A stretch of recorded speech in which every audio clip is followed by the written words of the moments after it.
Hi everyone, this is Mac. Welcome to another Tale from Sparrow.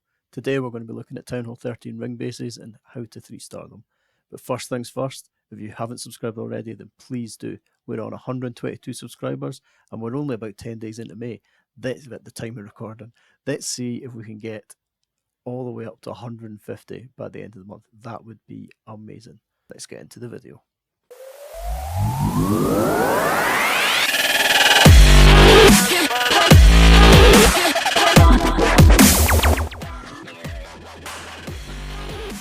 Okay, so what's a ring base? Well, a ring base is basically a base that has rings in it, which may sound really obvious, but basically the main sort of consistent feature of ring base is you've got some high damage, normally quite ranged buildings in the middle here. So we've got all the Infernos and Expos in this middle compartment. And then around the sides, you've got a moat or a gap that that nothing is going to want to go into. None of your attacking troops are going to want to go into unless you give them no other option. So you're going to need a couple of things for that. You're going to need a jump and or an earthquake, something to help them get across that gap. And also, you're going to have to give them no option other than going into the base. So the way that we do that is to basically create a huge funnel.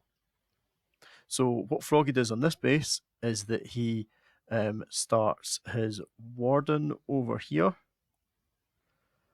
and takes out everything on this outside corner, and then also, because of the reach of the warden, also takes out all of these buildings as well.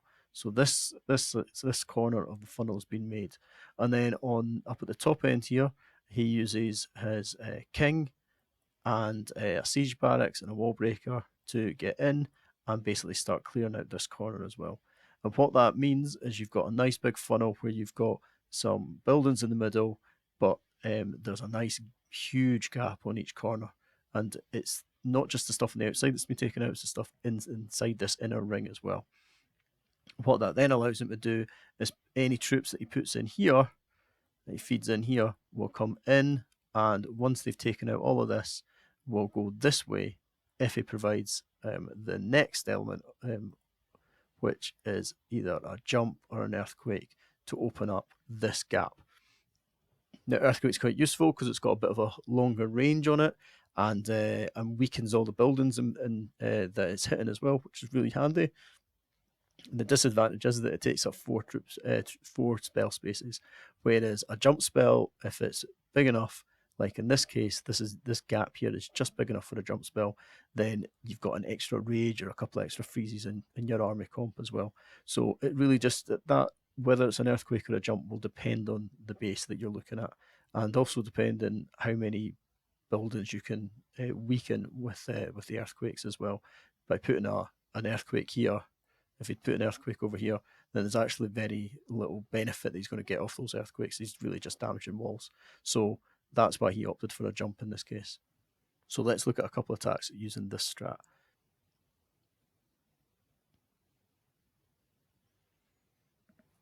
So this Froggy starting with his warden down at this 9 o'clock position.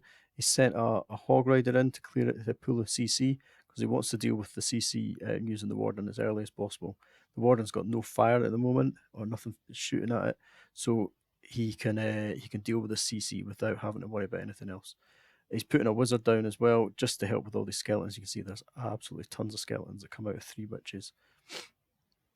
Waits for the poison until the wizard and like the majority of the troops will get there. If he uses that poison too early, then the witches might not ever get to the poison. Up the top here, we've got the kings down and then the siege barracks in behind, and they'll clear out that side. You see that this is the way that you see that the funnel is now starting to form, like we talked about before. So you got this this section up here has been completely cleared out, and then this corner is getting worked on now as well.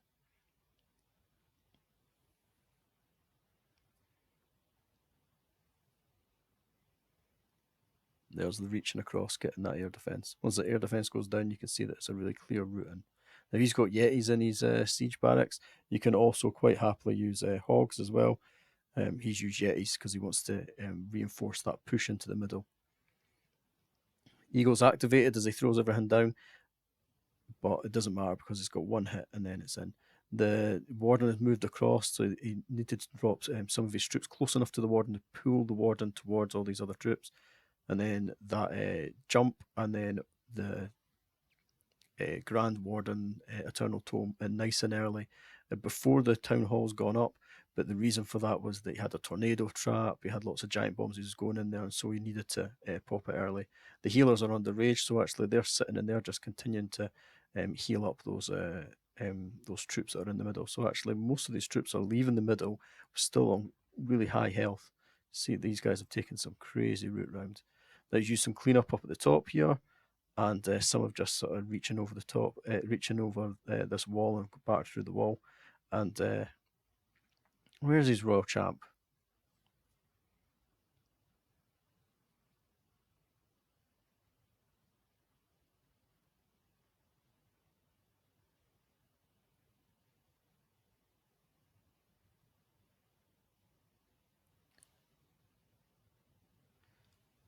I think he might have thrown his royal champ in with the main push there. As you can see, there's two down there. Either did that. What we normally do with the royal champ is save, hold on to it, and so he's maybe come around this top side, clear out any defences on that side, and allowing some clear up to take place. But honestly, I've lost the royal champ in that big push there. But there you go. That's the basic principles there of that attack. And there's your army comp there: 6 Yetis, 8 bowlers, and then the other things are really just about cleanup and supporting that funnel getting made. And then the important thing is the jump spell or earthquake spells as well. So this is a slightly different layout, bit of a strange layout, this one. You can see there's no actual moat of sorts. There's no space that's dead, but what there is a chain round each side, and this still has the effect that if you don't get your funnel right, then actually troops will drift round the side and get battered by these infernos and scatter shots this time that are in the middle. So um, bit of an interesting layout of walls down the bottom here, but basically we've got the same idea where we want to create the funnel on one side with the Grand Warden, and then on the other side we're going to use the King and the Siege Barracks again.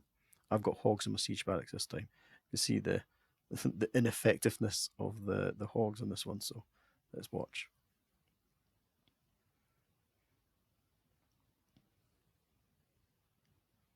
So there's the Grand Warden down at the bottom corner. You can see got your test loon in there looking for any air bombs.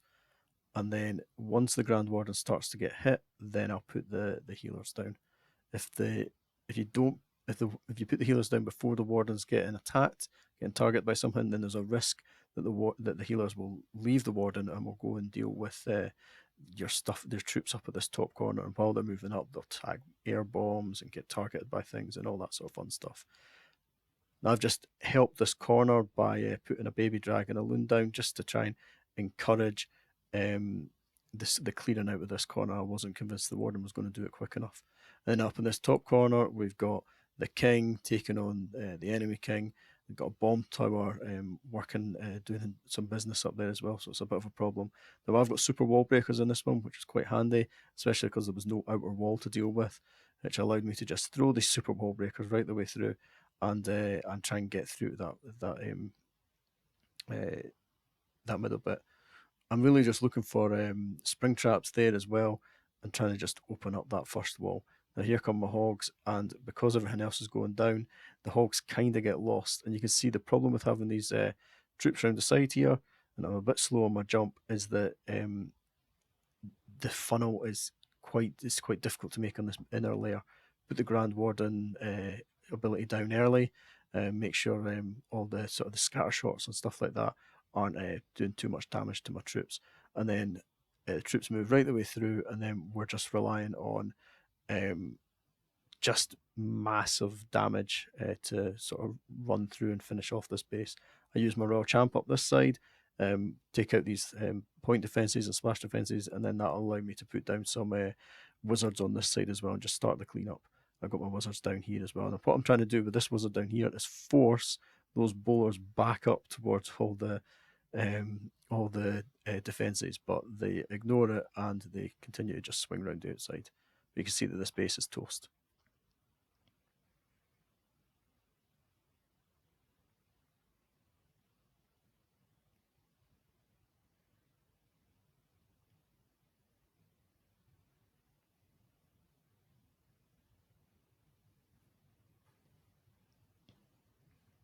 So I think really the only variation with that one, apart from obviously the base is different, is the super wall breakers and hogs in the CC. So the hogs came in and they targeted some defences and they actually helped force all my troops sort of down towards the bottom. Yeti could have done, could probably have done the job as well. The Yetis would have swung round the top and would have started that clear up round the sort of 3 to 12 o'clock side. So either would have been acceptable. Okay, one more attack for you to see. Okay, so you'll recognise this base. It's pretty much identical to the one that Froggy hit. It's moved some things around. There's a scatter shot in the middle and there's an expo on the outside. But there might only be one scatter shot here as well. But essentially the same layout and the same effect that's going to happen on your troops. They want your troops to swing around the sides. So you can see down the bottom here, Rising Knights has used a slightly different troop comp. He's gone for no bowlers, healers and yetis, and bats as well. So he's trying to try and finish off that attack with some bat spells. So let's watch this one and see how he goes.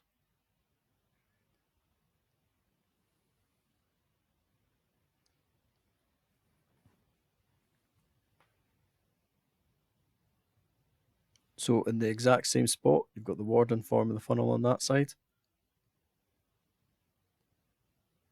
No test loon down, which may be a little bit risky, but and then he's put a wizard down there as well, just to help with clearing out some of those defences. That wizard's not getting targeted by anything.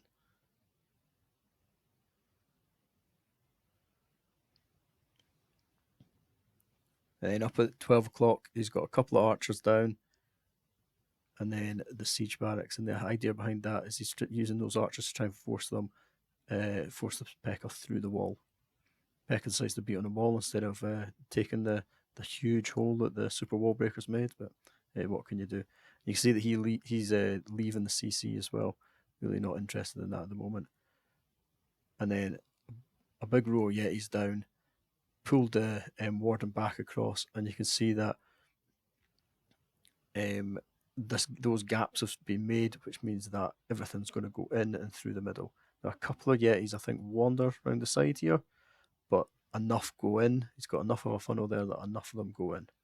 His hogs up the top here. He's supporting the royal champ with them. Just they're almost like a shield for the royal champ as she works through that side.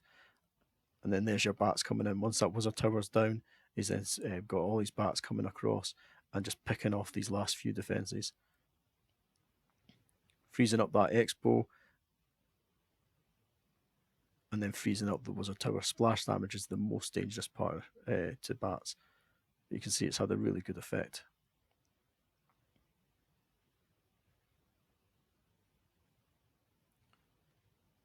There you go. All heroes still up. Just Queen is just up. But yeah, really nice quick attack. You see that attack was about 2 minutes long. So really quick. Okay, so there's a slight variation for you. So that's it for today's video. I hope you found it useful and I hope that you can use it to help improve your attacks. My first ring base I attacked in the CWL, I completely screwed. I got completely wrong and ended up 1-starring.